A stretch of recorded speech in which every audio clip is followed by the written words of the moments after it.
So the first race of the 2024 Formula One season is in the books. We've been waiting for it for a couple of months now, and all the action is over at the Bahrain Grand Prix for 2024, and we have some questions and also some answers following the first race of the season. And of course, here to break it all down with me is the rest of the Backmarkers F1 Show team, Tyler McDonald and Shaker Barty joining. What's up, boys? How are you guys doing today? Good. Maybe a little less exciting of a race that everyone wanted to get back into a season, but nonetheless, thank gosh we have off the track drama to keep us entertained. Yeah, I was expecting a little bit more after what we saw from practice and everything that was going on. I was expecting a little bit more drama on the track, not off the track. Yeah, and then all the news that came before and afterwards that adds more to this week and to this podcast. So yeah, I mean, it's good. Yeah. Yeah, this is technically the episode 139 Bahrain Grand Prix recap, but it's more or less going to be the post-Bahrain Grand Prix week recap of all of the crazy drama and rumors that are going on, which personally I'm not a big fan of because I'd rather talk about the on-track stuff, but there really wasn't that much of the on-track action to speak about, but we will get to some of it because we have highlighted some things from the 57 laps of the Bahrain Grand Prix. Of course, before we move on, just to let everybody know, Backmarkers F1 Show, we are on YouTube. If you guys are watching us on YouTube, do us a favor, go and hit that subscribe button so you never miss a podcast or any other video on our channel. And if you are listening on your favorite audio podcast platform, make sure you do subscribe to us there and like the episode as well. It just helps get our podcast out there into the motorsport world. So keep with us for the 2024 season. Plenty of content coming your way. So let's start with Tyler, I'll go to you first on this because there's this kind of saying every time we get into the new year, right? New year, new me. But it's new year, same old Max Verstappen. Did that kind of surprise you to see how dominant his victory was? Or were you just kind of looking at it like, oh yeah, this is pretty much 2023 part 2? I mean, everyone I think had a good feeling of what Red Bull were going to bring to the table, especially Max Verstappen. I will admit, I got my hopes up a lot after qualifying. Watching that qualifying was a very exciting qualifying with Max obviously eking out by just over 2.5 tenths against Charles Leclerc to win pole position. But I thought, there's a little bit of life in that Ferrari, and the Mercedes was up there as well. Good one lap pace from the Mercedes. Perez down in fourth. I thought, if Charles gets a good start and the two Ferraris maybe double team Max in a turn 1 or turn 2, we could have a Grand Prix on our hands. However, the race pace of the Red Bull was just outstanding. And I don't know if we saw, there was a little clip from the driver's press conference after qualifying. And George, I guess, was saying how, 5 tenths back, talking about how kind of far back he is from Red Bull. And I kind of joked that Max isn't a second ahead, and during the race it seemed like Max may have been a second ahead a lap almost with the way he performed in the race. Just phenomenal race pace from the Red Bull and a clinical drive from Max Verstappen, nice and easy from the entire team down, and they got the job done when they needed to. So it's too bad we didn't see a more interesting race up front, and there wasn't a lot of overtakes really in general. We saw the Ferraris have a nice little battle throughout the race and some drama with the RB, the Red Bull powertrain, Visa Cash App, Red Bull RB. What are they called? Something like that. So there was some drama there. A really nice recovery drive from Lance Stroll. He showed a lot of good race pace there. Good strategy call as well from the Aston Martin side of the Lance Stroll side of the Aston Martin garage there as well to get some track position with those hard tires. So some on track stuff, but I will say, as much as I was expecting Max to win, maybe not by 22 seconds over his teammate. I think that's maybe a scary thing for the entertainment of the season at the front. Yeah, I kind of agree, especially because I think it was free practice 1 where after the first few laps that he did, Max said they weren't really there yet. So, I mean, I wasn't really surprised that he ended up winning, but I think just at the beginning I was like, okay, maybe they will have some issues going into the first 10 laps, and they'll figure it out. But it seems like they seem to work it all out right before the race even started.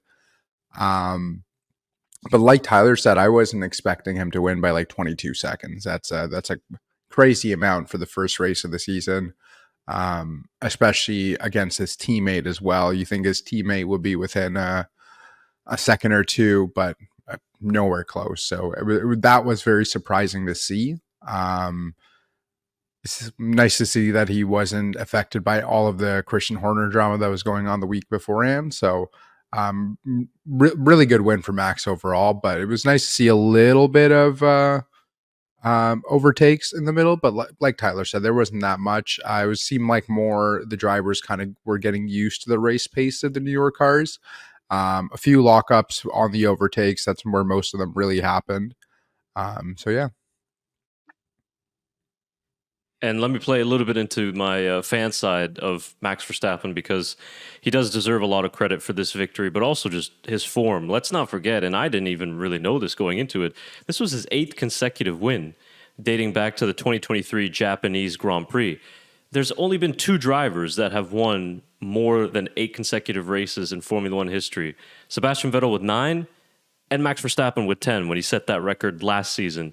So he's already on pace to match another consecutive wins record that, if you remember, Vettel set that back in 2013. It hadn't even really been touched in about 10 years' time, and he's about to almost match it or break it once again in a little, less than 9-10 months.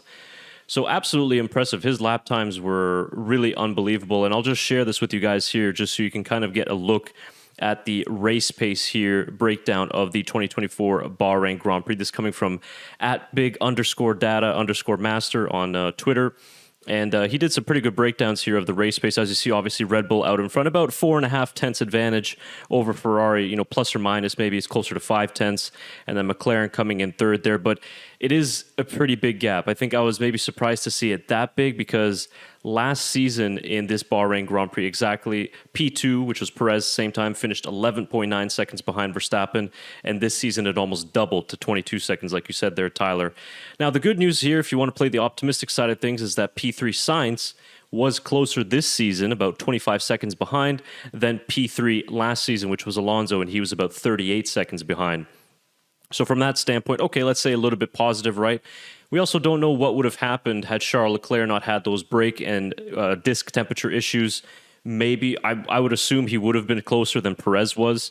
He probably still would have finished P2, but maybe the gap wouldn't have been 22 seconds. Maybe it would have been 12 seconds. So I know Max is even kind of playing into this, saying that, I was a little bit surprised of how well we did, and in the future races, I'm sure the gap will be a little bit smaller. Well, that smaller gap might still be 12 seconds or 15 seconds, which is still quite a lot. So it remains to be seen, but there's already rumored upgrades coming in the pipeline for around Imola, which is a big upgrade package that the RB20 will be getting. So that's also another kind of gauntlet laid down for the competition. So yeah, so when I watched qualifying, I wasn't that surprised to see the field closer, because even last year with the RB19, qualifying was still close. Charles Leclerc managed to get 5 or 6 pole positions. So I really wasn't that surprised to see. Maybe surprised to see Russell up there in P3. But of course, as we know, Charles Leclerc actually set the fastest time in qualifying, but that was in Q2, unfortunately, when it didn't count. So yeah, I mean, let's see how we go into these next couple of races. Of course, Jeddah, a very different track, mainly high-speed corners, and Australia, a medium-speed flowing track.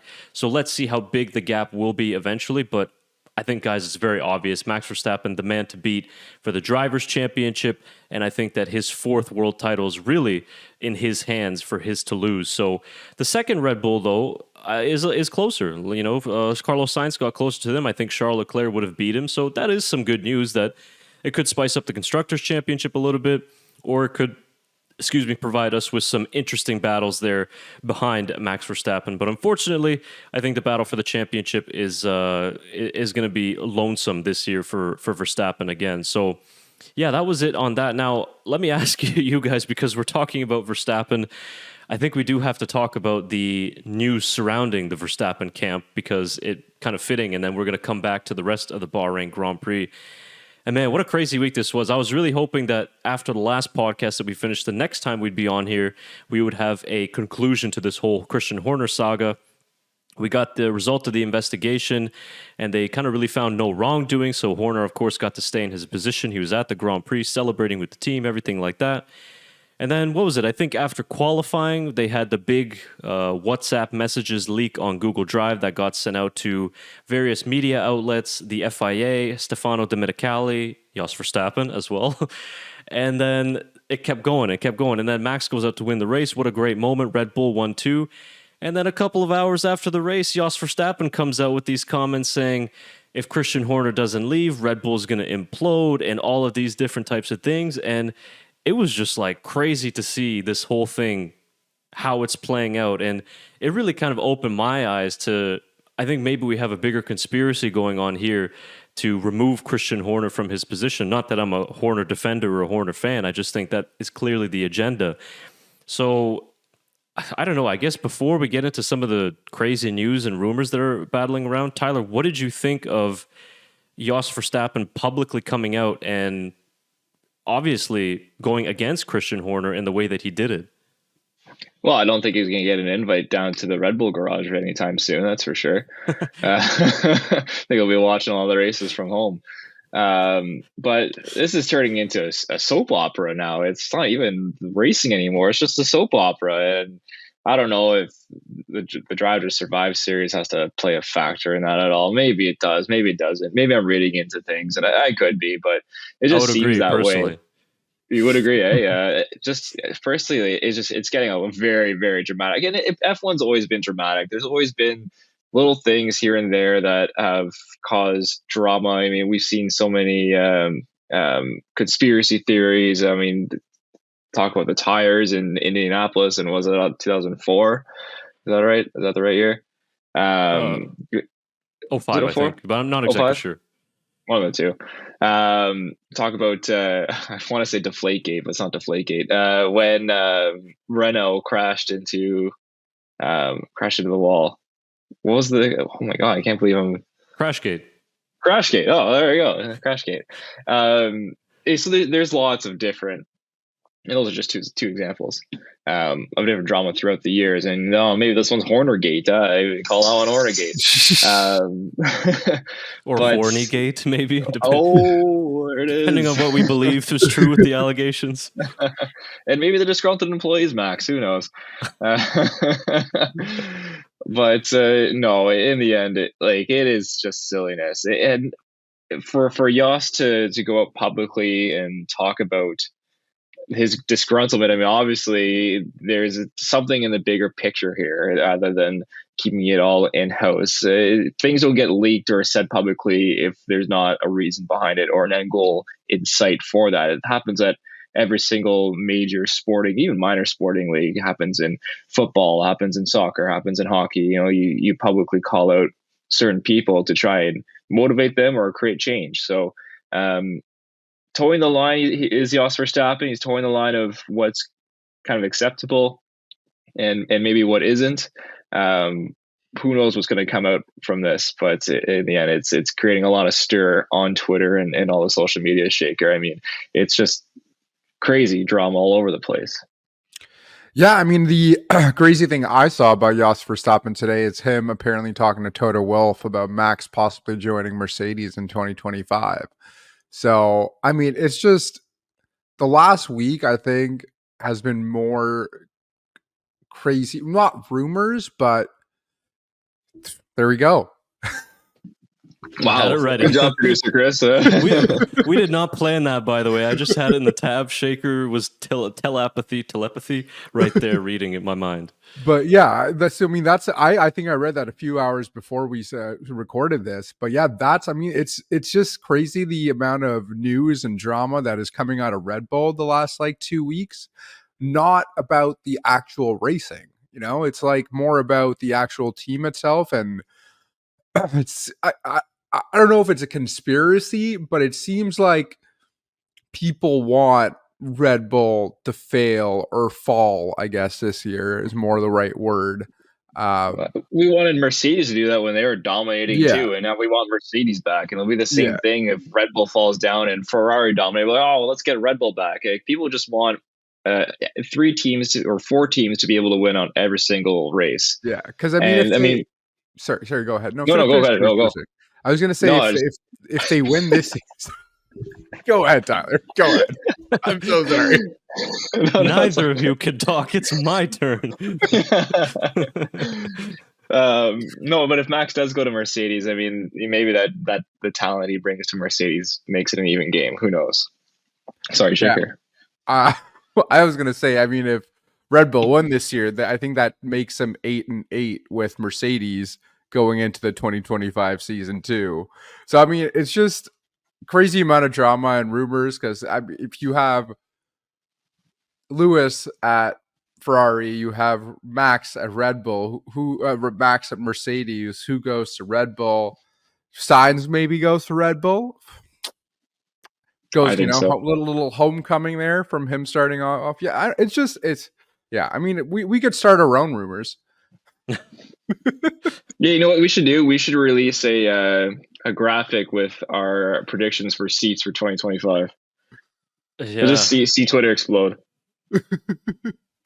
Oh my god! I mean, that's the only thing that's getting views nowadays. I mean, God, this is like a gold mine for this TMZ style content on the Formula One world. We should degrade ourselves to that level and just. And just going back to that picture of Jos and Toto talking, I mean, like, there's no way they're not talking. They're talking in public, in person. Like, they could have gone into any of the 1,000 rooms at the Bahrain Grand Prix in the paddock, but they had to talk on an open balcony by, I don't know, maybe that's pit lane. I'm not sure where it is. Maybe it's not even a balcony. Maybe it's just straight outside. I don't know. Obviously, someone's going to see them talking and take a picture. So that they did that on purpose too. There's no way that's an accident. Yeah, that's a very good point. And just before we continue there on the whole Red Bull saga, I wanted to share this with you guys because, as you guys just mentioned there's a lot of rumors. I mean, we're talking unbelievable amounts of rumors, most of which are not even close to being confirmed or anything credible. But I do say that there is this publication, which is Amos, which is the German publication, that they are a fairly credible Formula One publication that have gotten a lot of things correct and are usually fairly resourceful. And this is coming from them from a few hours ago. They're saying, I'll quote it here for the listeners who are not watching on video, at the moment, Max Verstappen is the hottest candidate for the Mercedes seat alongside George Russell. Helmut Marko is concerned that the turbulence in the team could drive away not only Verstappen, but also star designer Adrian Newey and future engine partner Ford. Team boss Horner apparently believes that things can be done without his key figures. So, I mean, there you go. It's not just that Max Verstappen is going to leave. It's that Helmut Marko leaves as well. Other rumors flying around that there's a clause in Verstappen's contract that if Helmut leaves, then he can get out of his contract as well, and he's gone. Because just to kind of explain to people, I've been learning a little bit about the Red Bull hierarchy in the system. You have the majority share the ownership, which is of Thai origin, so it's 51% Thai owned, and they are in the Christian Horner camp. Then you have the other 49%, which is the Austrian-owned base, which is the Helmut Marko Verstappen camp. And Max Verstappen is really only loyal to 2 people, which is Helmut Marko and, of course, his father. So the consensus or the thinking is that if Helmut Marko were to leave, or obviously Jos Verstappen and his thinking, that Verstappen goes as well. So Verstappen really isn't tied to Christian Horner. Although I will say that if you look at the interactions between Horner and Verstappen through testing throughout the weekend, they seem normal. They seem as it used to be. So getting back to this Jos Verstappen stuff, as we mentioned before, Sheik, you said that, whether or not this is a conspiracy. I mean, at the moment, it's still conspiracy theory because we don't have too much evidence that we can go on to actually make this into a legit conspiracy. But it seems like it's not outside factors who are trying to destroy Red Bull. It seems like it's coming from the inside. And when those messages got leaked for the Google Drive folder, I think we kind of have our answer now as to who leaked them, because it looks like it came from Jos Verstappen, because he is on a mission to get rid of Christian Horner, which is my question. Tyler, to your point, you brought up an excellent quote there, or a point there when you said, what is the end game? Why does Jos Verstappen want to get rid of Christian Horner? Max Verstappen is staring down his 4th and potentially 5th world championship in one of the most dominant cars in Formula One history. Why all of a sudden go to Mercedes, who is at best the third best team right now? So, I mean, let's theorize a little bit here. What do you think Jos's end game is here in getting rid of Christian Horner? I mean, what do you think happened between the two that this whole drama show is going down? Well, I think we'll find out in season 9, episode 3 of Drive to Survive. But who knows, really, right? Like, it's too fresh to try and speculate why this partnership isn't working anymore, or potentially isn't working anymore. Maybe all's fine, dandy and roses in a couple of weeks, and he signs another contract with Red Bull. I mean, it's a possibility. Why would Max want to leave with such a dominant car? Is it something where maybe he wants to prove and to his legacy that, hey, I can win a championship in another car that isn't number one on the grid? Could it be something like that? I mean, I know that's what people say, obviously, about Schumacher and Hamilton as well, a little bit, is that, well, they had the most dominant car on the track, and obviously that's why a big reason why they won their seven world championships. And maybe Max is trying to be a little bit different and win a world championship in the number 2 or a number 3 best car on the grid. That's just speculation. Could it be true? Maybe. Most likely not true at all. Obviously, it's just thoughts. But a lot of the stuff out there on the internet is just thoughts in general. So who knows what this all could end up to be. Yeah, I find it a little bit insane that we're going through all of this in the first week of the season, technically. I mean, the race just happened. We're in the second week now, but like all within the first week of the season, all this is coming out. So are they trying to resolve these issues as quick as possible if it's in the media, hopefully? But I don't know. I find it a little bit insane that Jos and Max would want to leave the Red Bull program itself. Because I mean, Red Bull has nobody really set up in place to take that position, and I think they're just afraid to lose Max. I mean, in the end, just Christian Horner matter. I know he helped start up Red Bull and everything. Adrian Newey's still going to be there at Red Bull. If Max stays, they don't technically need Christian Horner. They could get another team principal and kind of do the same thing. Adrian Newey and Max Verstappen are kind of running the show at this point, but I don't know. It seems like a weird situation in general. I agree with you 100%. I mean, weird doesn't even begin to describe it, and the whole thing is just very strange because it's hard to kind of break down or even form an opinion on this whole thing, because yes, there's an investigation, but we still don't really know what exactly Horner did or did not do. I mean, the media members, they have all those WhatsApp messages and things like that, but we haven't seen them yet as the public. And then I don't think those messages have been verified or not. I mean, in today's day and age, it's very easy to fake those WhatsApp messages, things like that. So there's a lot of things that we don't know. And I mean, there's people who are kind of commenting, kind of jokingly, but almost in a way, I kind of believe it. Obviously, knowing Jos Verstappen's, let's say, sketchy past, and some of the criminalities that he had against him, who knows what relationship he has with the alleged female employee? Maybe that was something to do with Jos, and there was a whole setup going on there. I mean, who knows, right? We're just theorizing at this point. But if you guys don't know what we think about it, or you want to hear what somebody else has to think about it, let's hear what Gerhard Berger has to say about it, because according to Gerhard Berger, his opinion on it is, quote, as things stand now, Horner is staying, Helmut Marko and Adrian Newey are leaving, and Max is going to Mercedes. Thanks, everybody, for watching today's episode. Good night. Yeah, that's wild. My mic even couldn't believe it. He collapsed. Yeah, I don't know. We're in week 1. Like, what? This whole Lewis Hamilton. You know, Lewis is to blame. He's going to Ferrari, and it's just set everything off on Cannon. No, who knows what's going to happen next week in Saudi Arabia? I don't know. It's. Man, it's yeah. Just actually quickly on that, because there was the whole thing that Jos Verstappen's not going to be there in Jeddah this weekend, and people were thinking because obviously the comments, and he said, but it's actually because he's racing somewhere else, and he wasn't scheduled to be in Jeddah anyway. So just to clear up that confusion. Good. I'm glad we can debunk one rumor. Got something accomplished at least in this episode. Yeah. Wow. I mean, do you guys have any more thoughts? We could definitely keep talking about this for another 20 minutes, I'm sure. But my final thoughts on this is I see almost no chance in hell that Max Verstappen goes to Mercedes for 2025. I'm saying that statement definitively. And if I get proven wrong, I don't know what I'm going to do, because I think it's so crazy. So for me, no way it's going to happen. We thought Lewis Hamilton Ferrari was never going to happen, though. God damn it, Shaker, you got me again. Yeah, that's a good point. Like, yeah, I don't know. Maybe all of a sudden Daniel Ricciardo's the number one boy all of a sudden at Red Bull, and it's his team to lead. I don't think it's gonna be him and Tsunoda though. Oh, there's your transition. Great segue. Just okay, before we segue, how crazy would it be though that after all the time thinking Ricciardo was gonna get into that Red Bull seat, he'd be replacing Max and not Sergio? Could you imagine him and Kvyat at 1 and 2?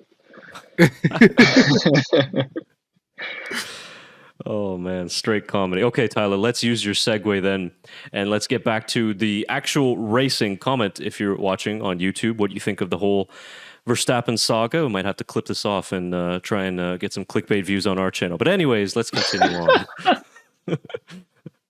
So the more on-track drama, finally some action that we got here between the RB, the Visa Cash App RB team, and it was very strange. So first, let's talk about the actual team orders itself, and then we're going to look at what actually happened post-race. Maybe some of you guys missed it if you didn't watch the team radio video or if you didn't follow words afterwards on Twitter. And it was very strange because late stage of the race, they were on different tires. Tsunoda on the hard. Ricciardo had pitted earlier, so he was on the soft, fresher tires. But Tsunoda was chasing down Kevin Magnussen and was getting really close to an overtake, and then all of a sudden RB gets on the radio and saying, hey, we need to switch positions and team orders come into play. And I will say that I 100% understand Yuki Tsunoda's frustration with the team order call, because I think it was a pretty stupid time to do it, and I think that they should have let Tsunoda fight Magnussen. I think he would have passed him eventually. And then also was bad luck before that, because you had Verstappen who was coming behind, and of course they had to get out of the way for them. And as soon as that happened, everything went to hell, really, because there was no chance afterwards for Tsunoda or Ricciardo to finally try and pass Magnussen, even though Tsunoda Tsunoda let Ricciardo pass as well. So let me just share the screen here with you guys. Okay, so let's first start here with Tsunoda's on board here. So this was, of course, on the cool down lap, and you see the car ahead is Ricciardo. He is approaching him, and then he speeds up, and he sends one down on the inside here. Actually, more action we got on the cooldown lap than we did in the race. But he ends up locking up, and you can hear how aggressive he is, stamping on the throttle pedal, and he just zooms past Ricciardo there, and then that was it. So let's look at it now from Ricciardo's perspective. He's cooling down lap, doing his thing, and then all of a sudden, Tsunoda comes down on the inside. I mean, Ricciardo must have been confused, thinking, what's going on here? Are we still racing? Had like in turn one. And then I think it was difficult for. Then we got some of Ricciardo's reaction here. What the fuck? I'll save it. It's a fucking helmet. That's a new one. I haven't heard that description yet of a driver. So let's get your guys' thoughts on the teammate drama at RB. Well, I'm not sure if he's talking about Yuki's haircut or what, but where the helmet comment came out of. That's an interesting one. It must be an Aussie thing. Any Aussie listeners, let us know if that's an Aussie thing. But I'm gonna take both sides here, but at separate points of the race. During the race, team orders I thought were completely unnecessary in that case. I mean, they finished P13, 14, P12, 13. No, 13, yeah, P13, 14, yeah. 13th and 14th. So there was no chance of catching Lance Stroll, who, by the way, had a phenomenal recovery drive, to get that final points paying position. I'm not sure why team orders were necessary for 13th and 14th and potentially 12th. in the final standings. It's not like that's going to do anything points wise for RB. So I didn't agree with the team orders there for RB. I thought that they should have just let it be on its way, let it organically happen, and none of this drama would happen. On the other side, though, Yuki was completely out of line, hot-headed at the end of the race. I mean, one, it's just dangerous. I mean, you're not supposed to undo your belts, but we all know drivers loosen their belts up a little bit after the race, at least to kind of get a little bit of freedom in the car. And even though it's turn one, Ricardo could have had his belts a little loose, and if they would have made contact, obviously that's very dangerous for the drivers who aren't expecting it. But it could have cost the team a lot of money as well. And I mean, he went flying in there. You could hear him downshifting. I mean, he's downshifting hard to get it to stop, somewhere before he goes off track, and then the wheel spin that he's getting flying down the stretch to overtake Ricardo is crazy. I mean, when you take a look at Ricardo's steering inputs, I mean, he's barely in gear. He's just kind of lounging around doing his normal in-lap thing. So completely out of line by Yuki at the end of the race there, and I'm sure that he got a talking to not only from the RB side, but maybe from the actual Red Bull side as well. Just be like, hey, let's have none of that. It's completely ridiculous. And I wish we could have been there for the debrief. That would have been interesting, but just unnecessary from Yuki in the end. Poor Daniel. I don't think Daniel is to blame anywhere here. He just was a victim of a lot of circumstances. Yeah, I completely agree with you, Tyler. I agree. I don't know why they made the call, because again, it would not have made any difference points wise. It's not like they were getting fastest lap that they had to make top 10 and try to keep that 1 point or 2 points that they would get out of it if they were anywhere close to the fastest lap. I didn't understand why they made that call. And then, yeah, like you said, Daniel Ricciardo was just kind of sitting there listening to the team orders that RB was calling. Yeah, I'm not. I didn't realize Yuki did that at the end either. So seeing it now, it doesn't prove anything, because I know you're pissed off anything, but at the end of the day, you still have to wait in your car to load it into the garage. Like all the cars line up at the end. So I don't know what he was hoping to accomplish to get back there earlier. Try to get past Daniel to prove something, because like you said, Daniel really had no call in that circumstance. So yeah, it was totally unacceptable. And for the audio only listeners, I'm sure you'll be able to find the video of the post race incident there. Of course, if you're just watching on YouTube, you're able to see it. But don't worry, they can hear Yuki's downshifts, and they'll be able to hear that. They can hear that loud and clear. Oh, should we play it once again? Should we? I think just to highlight. I mean, for me, what was even more ridiculous was his throttle input when he was going on throttle again. I mean, that to me was the craziest thing. Hold on, let me see if I can get this up again, because I mean, he was straight revving it. And I don't know, man. It was just so stupid to me at the end for him to do something like that. And let's see if we can open it up here. If I can find it again. And it was very strange. And Tyler, I like the point that you brought up there, which is like, I mean, this is not Ricardo's fault. So I don't exactly know what Yuki Tsunoda was doing. I mean, you can lash out on team radio against the team, but I don't understand what the point was going against Ricardo. So here, let's just play the audio again of the downshifts and then of the on throttle afterwards here, so the audio listeners can enjoy some of this here.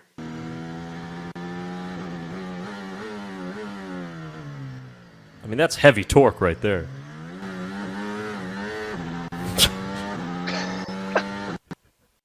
It's ridiculous. Like he was downshifting, like he was going for an overtake, barely made the corner.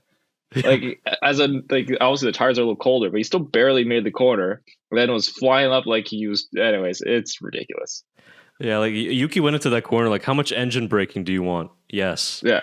Yes, everything. Like, and you know what? I know they gave all the teams an extra powertrain this season. I think there's 5 powertrains for the teams or 4. Sorry, 4. Well, one might be burnt there, or a gearbox or something might be burnt down there. So Yuki heard flying lap, not cool down lap. yeah. He got confused. Oh man. I mean, Yeah, Yuki your mic is- can't believe it again. Yeah. Can't believe what Yuki did.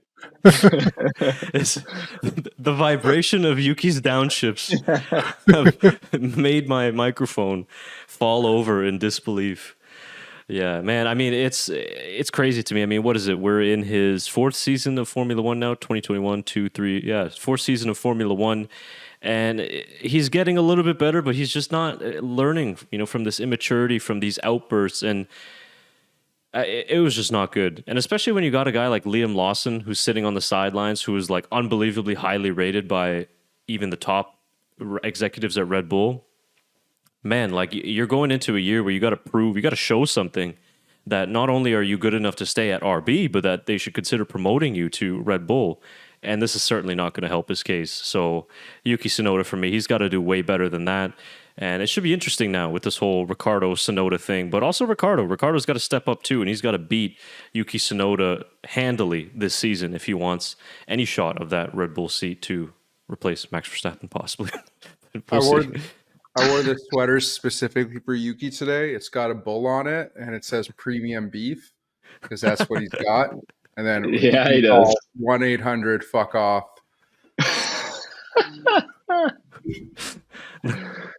That is a perfect sweater for him. That's phenomenal. Oh man, we're firing on all cylinders here on episode 139 of the BMF1Show podcast. Good stuff. Good Yeah, stuff. Also, are shout out to my buddy Life of Bad News in Ottawa who made this sweater. But Love it. No, Chris, yeah, good shout out. We are firing on all cylinders, unlike Logan Sargent's Williams, unfortunately. That was a tough one nice. for Logan. Man, But that's yeah, a good- we're firing on all cylinders today. You're fine, man. He said that brake bias so far forward, even Max Verstappen felt the balance change. Yeah, well, He's that's like, what what Yuki is this? Well, Yuki saw how much front brake balance that Sargent had. So I can one up you. It was fired in there. Only one retirement though, which was interesting. Was there no retirements? No retirements. There weren't at any. all. Sorry, there were none. I was thinking No, that Valkyrie just sat there weekend, for sorry. 50 seconds, and it felt like one. Yes, that's right. Great transition.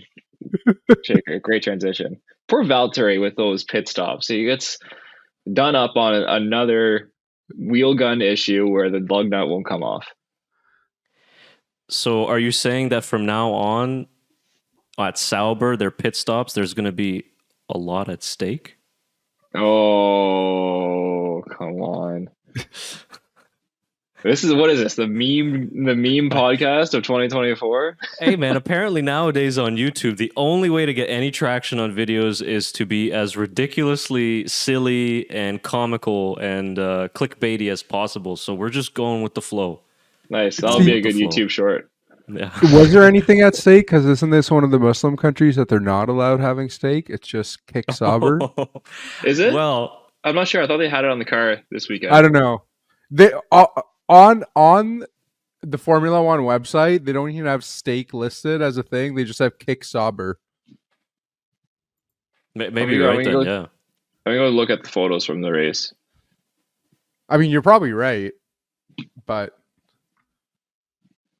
That's so funny because I wasn't paying attention to it. I know that we talked about this last week, right? That Yeah, we some did. Yeah. countries they weren't, but I'm not sure if there is gambling those allowed in Arab but countries. I mean, for Visa, Cash App, Red Bull, whatever, they don't even have that. They just have RB Honda, RB PT listed. So maybe they just don't have like big sponsors like that listed on there.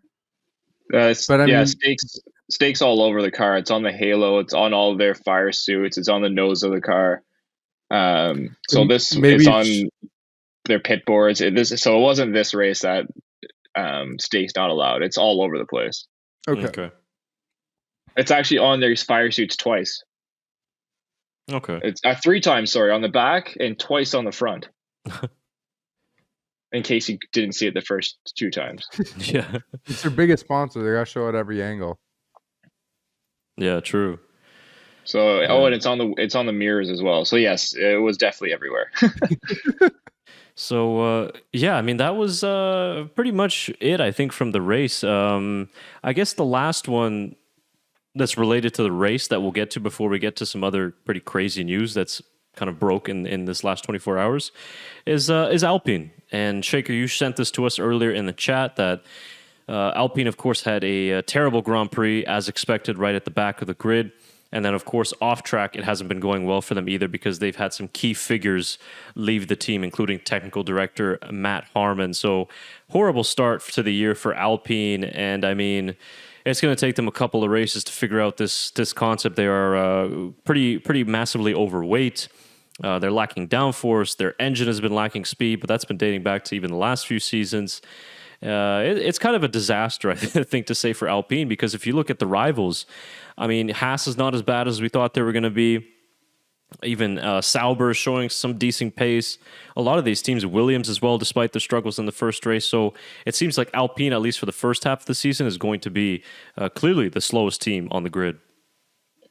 Yeah, absolutely. And I mean, you heard some positivity from Esteban and Pierre after the race, saying, "Oh, it's only race one, guys. Let's work and get better." And that's really nice to hear from the drivers. I mean, they're put in a tough situation where they have the slowest car on the grid, and it didn't look good at all during the race. I didn't notice them once during the race either. So, pretty big shakeups at Alpine, and you just have to wonder kind of what direction they're going to go from here. Who are they going to bring in mid-season? Are they going to promote from within? It'll be interesting to see kind of how all that shapes out. Because I mean, if they got rid of all their head tech guys, well, who's developing this year's car then, or trying to redevelop this year's car? So that's going to be Ryan Reynolds, right? Yeah, that's right. Yeah, Yeah, because instead of welcome to Wrexham, it's welcome to Alpine. It'll be a new series. it's just Ryan Reynolds just looking defeated every week. That's pretty much what it's going to be. Yeah, because what they've done now, from what I was reading, is they basically took the technical director role and split it into 3. So you have I can't remember the exact thing, and I don't have it pulled up, but I think they're splitting off to a technical director of aerodynamics, like a technical director of like the engine, and then there's a technical director for like the actual racing part of it, or whatever, what the third one is. And then they have to report to another person. I don't know if you guys have ever worked corporate or like business on the podcast, but it's not very streamlined. And it's going to make things a lot harder if they're going to have 3 different people trying to manage everything, who basically they had one person overseeing all those situations. So it's going to be an interesting year for Alpine, to say the least. Yeah, and especially I think McLaren have a sort of a similar kind of sort of 3-tier, not for, I don't know if it's for it's some part of the technical staff, but they have a sort of similar kind of breakdown, a 3-tier system. But that worries me for a team like Alpine, who management wise have been, one of the worst teams in the history of F1, in my opinion. And if you look at just their last couple of years, I mean, Fernando Alonso leaving the team, missing out on Oscar Piastri, Otmar Safnauer getting fired, longtime Alan Permain leaving the team as well. So, I mean, disaster. We spent a lot of time talking about Alpine in our podcast last week about how bad that they were, and it looks confirmed. So it's a shame. We'll see what happens with the drivers as well. Gasly and Ocon, of course, there's plenty of seats opening up at the end of this year. So let's see if they want to create any sort of exit strategy. But yeah, they are definitely at the back of the grid. So let's see how it goes for them in Jeddah. So sorry, Chris, have you guys seen the Lance Stroll quote that's resurfacing this year with Alpine's downfall? No. Is it the one from Drive to Survive? Yeah, where he goes to Fernando about and says, "You happy now? You happy not an Alpine?" Do you have it queued up, or you want to share it? I can get it queued up here in 2 seconds. Yeah. Yeah, we could definitely. Oh, I remember that one. That's okay. I'll just play it here and let me share it quickly. Sorry, trying to get used to this. Yeah, no worries. Lance can be pretty cheeky sometimes. He doesn't show it often, but Lance is funny, and maybe I'm just backing him because he's Canadian. But Lance is good. Lance is good stuff. he is. Okay. Yeah. Oh, here we go. All right. Good? Yeah, we good. We good. From here, I think the team has the ambition to get better and better, but let's keep the feet in the ground. Hard work is needed. Red Bull is 37 seconds in front of us, so it's still a long way to go. We saw the team members shaking even because they were so excited. You are happy now? You're happy not in Alpine. Happy in the green. Isn't it weird? It's so good. He kind of said it in like this weird accent too. He It's like a does, yeah. Spanish accent is weird. But just hilarious. What a troll. Like, and he kind of said that with the mic's hot too. Yeah, I thought it was hilarious. Just well done. And he's right, 100%. He's right. He is right. Yeah. GP2 engine, it would be all over again if he was in the Alpine. Oh, God. Yeah, good one there, Lance Stroll. Last thing that I wanted to finish here with you guys is a little bit more drama. I mean, that's been the theme of today's podcast, so why not keep going? Why not end with what we started with, the drama? And like I said, I mean, we kind of got to compensate, right? The on-track action is so-so to start 2024, but the off-track action is absolutely banging, so we're going to continue with that theme. And non-Verstappen Red Bull related, but here's some drama for you guys here. This is just in the last 24 hours here, of course, releasing this on a Tuesday, so it happened on Monday.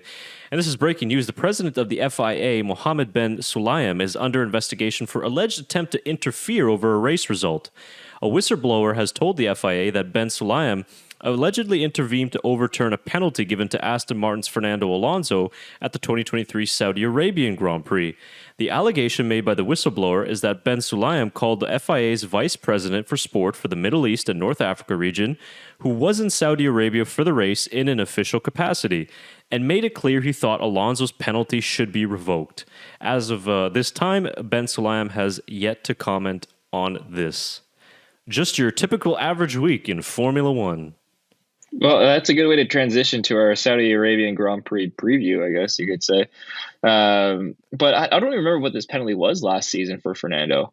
So do you remember Fernando Alonso got some sort of a penalty, came into the pits, and do you remember that the Aston Martin pit crew, they put the jack onto the car when they weren't supposed to? Oh, yes. When you're not supposed to touch a car. But then Aston Martin, some team representative went in and he showed a bunch of examples of other teams that did the same thing, and they didn't get a penalty for it, and then that's how it was overturned. Okay, interesting. So in the end, it was overturned anyways. So yes, it didn't matter in the end.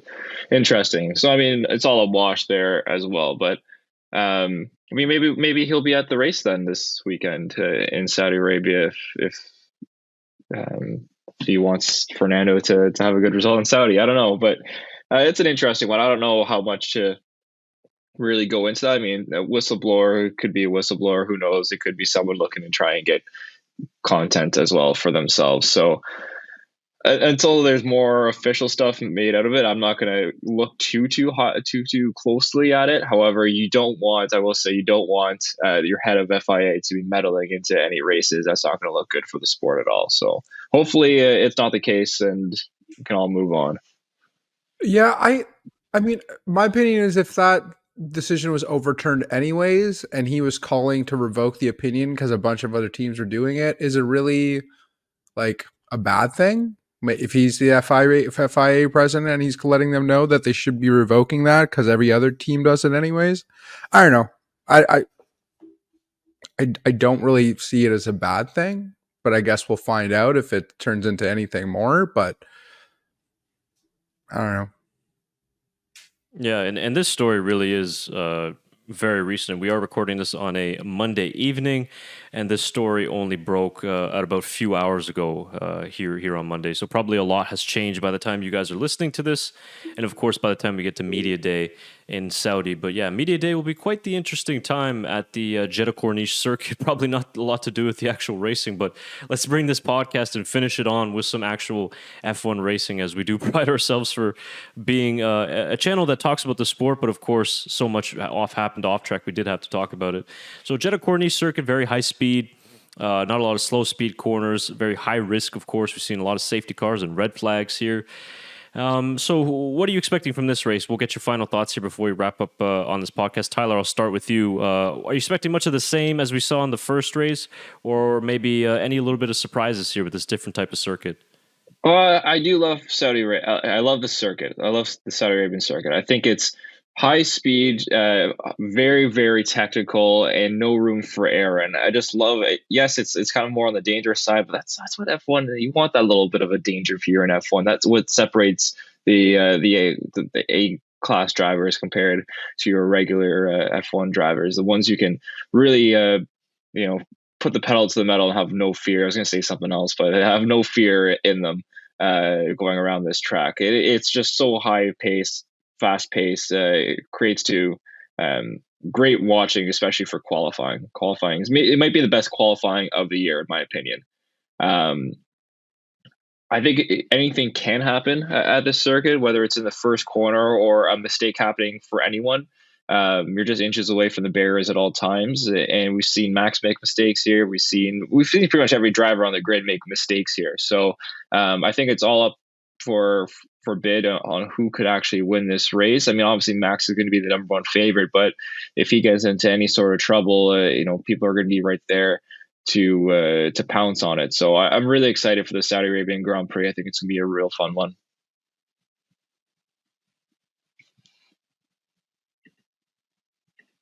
Shaker, you're muted. Yeah, I agree. I kind of enjoy the qualifying for Jeddah circuit as well. Yeah, I expect sort of the same with Max winning, but I mean, looking at the stats for this, Lewis Hamilton still holds the lap record from 2021. So who knows how qualifying could go for either Ferrari or one of the Mercedes drivers. Because Ferrari's been doing pretty good on the straight line speed, just not around the corners as much. So I mean, we'll see how it goes.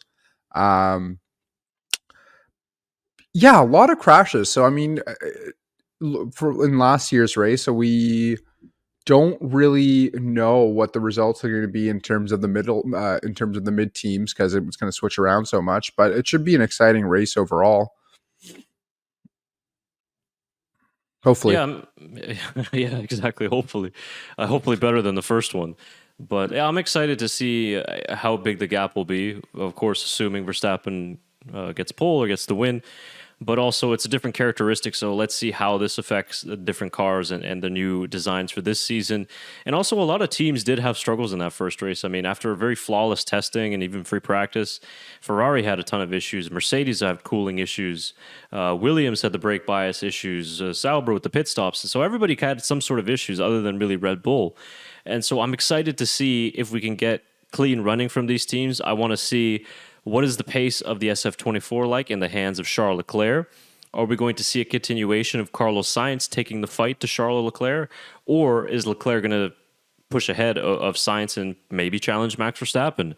And then further down the grid, I'm looking forward to see, okay, if McLaren can qualify a little bit higher, can their race pace challenge the second Red Bull or the Ferraris as well? And then further down in the midfield, a team like Haas, for example, Nico Hülkenberg's race got ruined by that front wing damage. So I want to see what his race pace is like. They've obviously got a pretty quick car once again over one lap. And they seem to have fixed some of their tire issues, which is great news.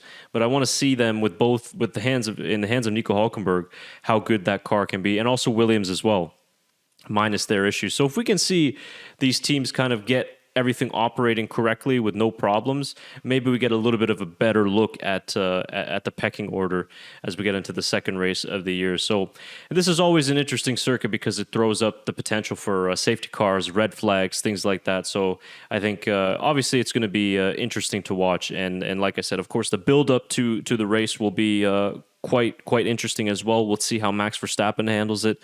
Unfortunately, he's been brought front and center into this whole saga.